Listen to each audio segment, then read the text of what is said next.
Oh yes, Cape Honeysuckle.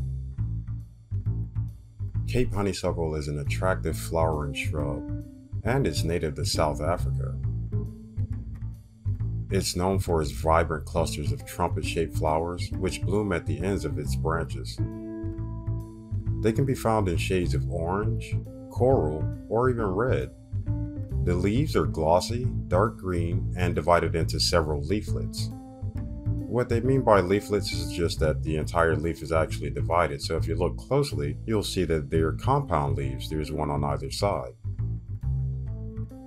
The flowers are highly attractive to pollinators, including bees, hummingbirds, and butterflies. Wasps also like the honeysuckle, so make sure you keep an eye out for them building nests close by.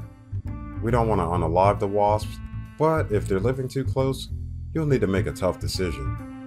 Wasps are excellent pollinators, but they can be a little too aggressive. It's already too hot here in Florida, so we don't have time to deal with aggressive bugs. We only deal with jealous neighbors. If wasps become a concern, try planting some honeysuckle in a remote area of the yard or in a small pot away from the common areas. That will keep them away from the main areas, and we get to help our little aggressive pollinators keep their jobs. Be aggressive, but do it over there, Mr. Wasp. This is the expert name for the Cape Honeysuckle. For some reason, the experts prefer that weird name over Cape Honeysuckle. Honeysuckle sounds delicious to me, so I understand where the pollinators are coming from. The expert word kind of sounds like cooties. It'll be honeysuckle for me. Anyway, Cape Honeysuckle is an evergreen shrub, but it has a vigorous growth habit. It can grow up to 10 feet tall, and it can spread more than 6 feet across. The plant can spread several yards if given enough space, and we'll talk about that in a moment. They can make excellent privacy borders, but we do want the neighbors to see some of our other plants, so let's not be too private.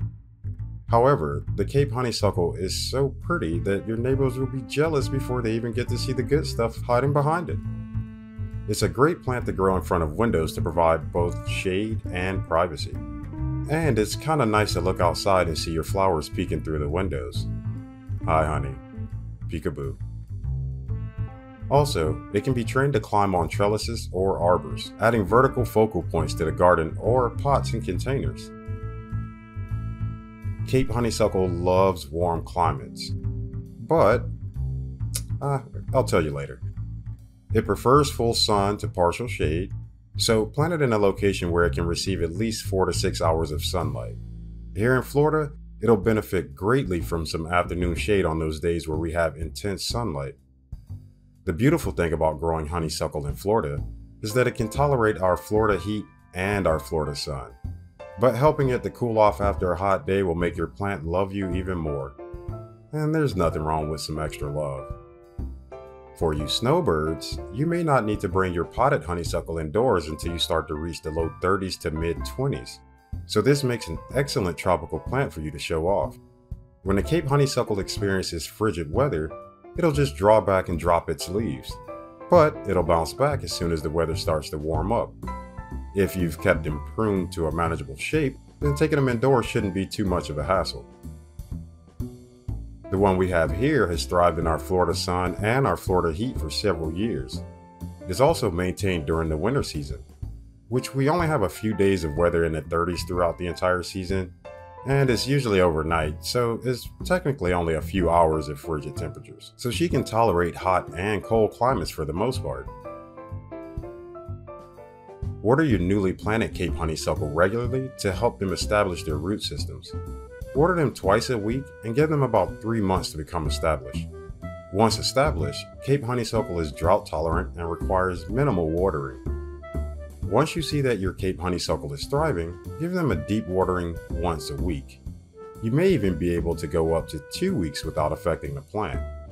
It won't like you very much, but it is a very forgiving plant. Once the rainy season starts here in Florida, you'll likely not need to water it at all, but be prepared for it to start its journey of spreading. The Cape Honeysuckle prefers well-draining soil, but I know you already knew that because you're my superstar. Boop. I just gave you a gold star. What do we want to do when it comes to our soils? Correct. Avoid waterlogging the soil because we don't want to create a big pot of mud. I didn't think it was possible to love you more than I already do, but here you are. You made me love you even more. Hooray for you.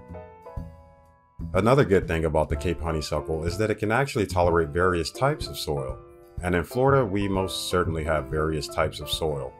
One area of the yard can be perfect, well-draining soil loaded with organic matter, and the other side of the yard can be sandy, grainy soil that only a succulent would enjoy. The Cape Honeysuckle can tolerate sandy or clay soils as long as the soil is well-draining. If you have one of those types of soils around, you can still grow your Cape Honeysuckle without an issue. Amending the soil with a mixture of organic matter and perlite can improve soil structure and fertility. You may not need to do that, but if you want a project to test the results, this is the method you'll want to refer to. As for fertilization, you'll want to use a balanced, slow-release fertilizer for your Cape Honeysuckle. You'll want to consider using a granule fertilizer for best results. A 10-10-10 or all-purpose fertilizer is absolutely fine for this plant. But do keep in mind that you'll want to avoid using high nitrogen fertilizers. Now remember what the NPK stands for on your fertilizers. Fertilizers high in nitrogen will promote excessive foliage growth and very few flowers. We don't mind super green plants, but you're like me and I'm like you. We're two peas in a pod. We're here for the flowers, right? For my fellow Floridians, you'll want to apply a layer of mulch around your Cape Honeysuckle to help retain soil moisture. Keep the mulch about 6 inches away from the base of the plants just to prevent any rotting or fungal buildups. We want a small area to be exposed for aeration and evaporation of excess moisture. You'll likely not encounter any pests or diseases with your Cape Honeysuckle, but if you do, use neem oil to get rid of aphids and the fungicide to address any fungal issues. We've only experienced aphids when the plant was very young. We treated the plant with neem oil and the aphids never returned. As the plant matured, we've never encountered them again. Now, most fungal issues can be avoided by keeping to a more conservative watering schedule. For most of your plants, you'll want to check how dry the soil is before you water them the second time. If only the top inch or so is dry, you should skip watering for now. This will help you identify how that specific plant retains water, so you can extend the watering cycle. If you still have decent moisture after a week, then water it every 2 weeks, and water it lightly.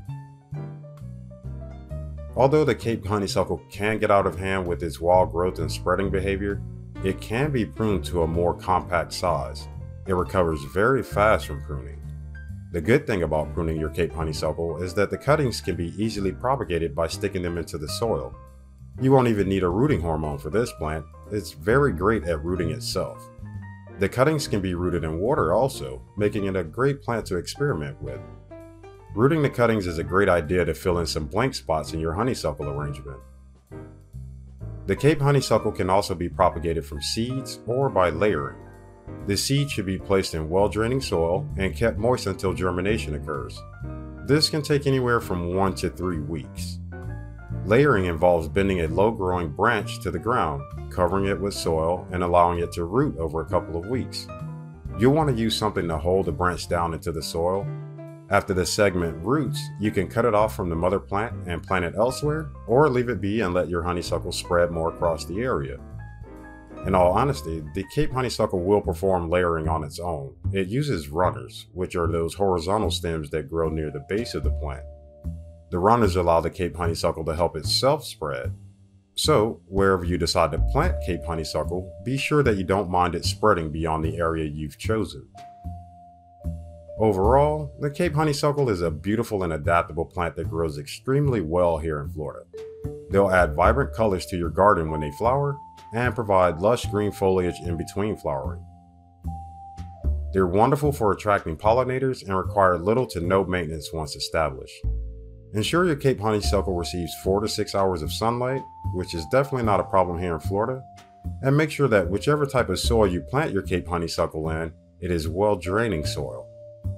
Use a balanced fertilizer once every 2 months, as they are not heavy feeders, and be mindful of too much nitrogen in the fertilizer.